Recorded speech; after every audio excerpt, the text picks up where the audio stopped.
एकीकडे राज्यात आणि मुख्यतः मुंबईत मोठ्या प्रमाणात भाषिक वाद सुरू आहे। अशात शिवसेना शिंदे गटाच्या वतीने राज्यात ठिकठिकाणी उत्तर भारतीयांचा मोठा सहभाग असलेली कावड यात्रेचे आयोजन केले जात आहे। शिवसेनेचे चांदिवली विधानसभा विभागाचे आमदार दिलीप लांडे यांच्या नेतृत्वाखाली श्रावण मासाचे पावित्र्य लक्षात घेऊन भगवान शंकराच्या जयघोषात व भगव्या वातावरणात भव्य कावड यात्रेचे आयोजन करण्यात आले होते। कुर्ल्याच्या छत्रपती शिवाजी महाराज तलाव ते काजूपाडा पाईपलाईन ते श्री शंभो महादेव मंदिर अशी ही कावड यात्रा काढण्यात आली होती। या कावड यात्रेत हजारो उत्तर भारतीय महिला भगवी साडी परिधान करून श्री शंभो महादेवाच्या पिंडीवर जलाभिषेक करण्यासाठी कलश घेऊन सहभागी झाल्या। तसेच शेकडो पुरुषही भगवे कुर्ते परिधान करून कावड घेऊन उपस्थित होते। या कावड यात्रेदरम्यान हिंदू देवदेवतांचे भगवान शंकर, श्रीराम, हनुमान आदी मूर्त्यांसह चलचित्र देखावा प्रदर्शित करण्यात आला।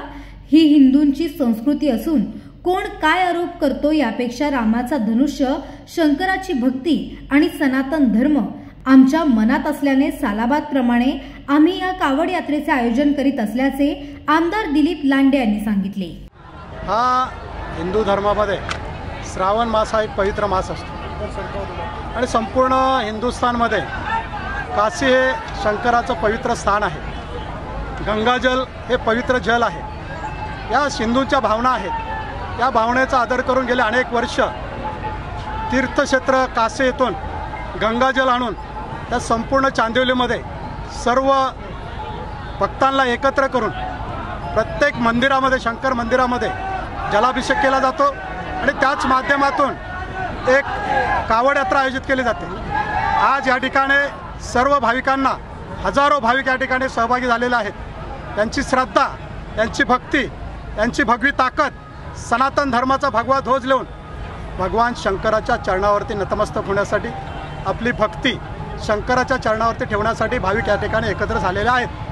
प्रांतिक वाद राज्यामध्ये मोठ्या प्रमाणात पाहायला मिळतोय, भाषिक वाद पाहायला मिळतोय आणि दुसरीकडे शिवसेना उत्तर भारतीयांना घेऊन कावड यात्रा काढते म्हणून देखील टीका होते। कसं पाहता याकडे? टीका कोण करतंय याची पर्वा नाहीये। आम्ही सनातन धर्माचा भगवा ध्वज घेतलेला आहे। आम्ही हिंदुत्वाचा जागर आणि हिंदुत्वाचा प्रसार करण्याचं काम हातामध्ये घेतलेलं आहे।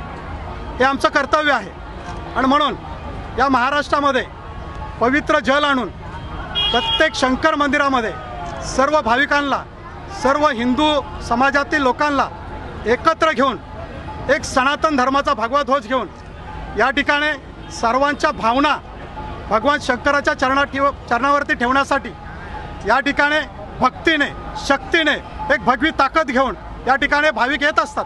भगवी ताकद म्हणताय मग, पण उत्तर भारतीयांच्या मतांवर डोळा असल्यामुळेच या कावड यात्रा काढल्या जातात असा देखील आरोप होतोय।